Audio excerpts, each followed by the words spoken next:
Number 6، ہلال دیکھ کر کیا دعا پڑھنی چاہیے؟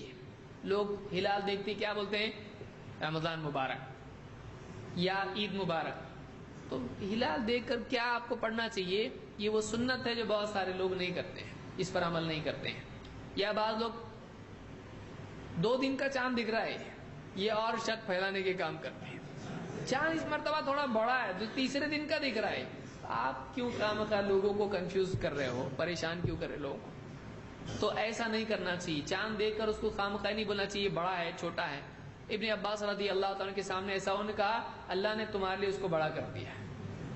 تو کنفیوز نہیں ہونا چاہیے. چاند دکھا ختم ہو گیا، اس کو اور لوگوں میں شک پیدا نہیں کرنا چاہیے.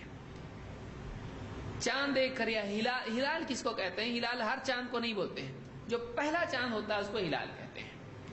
طلحہ ابن عبید اللہ کہتے ہیں ان النبی صلی اللہ علیہ وسلم كان اذا رأى الهلال قال اللهم اهلله علينا باليمن والایمان والسلامة والاسلام ربی وربک اللہ.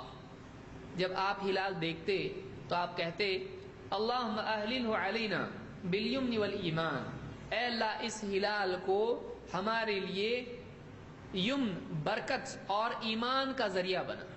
اس ہلال کو ہمارے لیے برکت اور ایمان کا ذریعہ بنا. والسلامتی والاسلام، اور سلامتی اور اسلام کا ذریعہ بنا.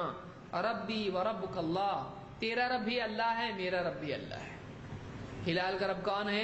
اللہ ہے، اور ہمارا رب بھی کون ہے؟ اللہ ہے. تو اس کو امام احمد اور ترمذی اور حاکم نے روایت کیا، اور یہ حسن درجے کی روایت ہے. صحیح جامع صغیر میں شیخ الالبانی نے اس کو حسن کہا ہے. تو یہ دعا ہم کو ملتی ہے، اس کو یاد کرنا چاہیے. بعض روایت میں اللہم اہللہ کی بجائے اہلہ علینا، یہ دارمی اور حاکم کے الفاظ ہیں. اللہم اہلہ علینا بالیمن والایمان یا بالامن والایمان کے الفاظ بھی حدیث میں آئے ہیں. یمن کی بجائے امن کے الفاظ ہیں.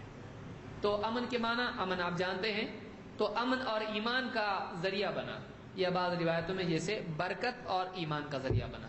تو یہ مختلف روایت آئی ہیں، جس کو جیسی دعا یاد ہے ویسا وہ پڑھ سکتا ہے. اس سے ایک بات یہ بھی معلوم ہوئی کہ چاند میں یعنی نحوست وغیرہ نہیں ہوتی ہے، اور بہت سارے لوگ اقرب اور یہ اور وہ اس طرح کی چیزیں کرتے ہیں. اسلام میں اس کی کوئی بنیاد نہیں ہے. اس کا رب بھی اللہ ہے اور ہمارا رب بھی اللہ ہے. کہ ہماری زندگی کے خیر اور شر کے فیصلے چاند نہیں کرتا ہے، بلکہ ہم کس سے دعا کر رہے ہیں؟ اے اللہ تو ایسا کر. تو برکت کا زندگی میں ڈالنے والا کون ہے؟ اللہ ہے. اور مصیبت آتی ہے تو اپنی بدعملی کی وجہ سے آتی ہے.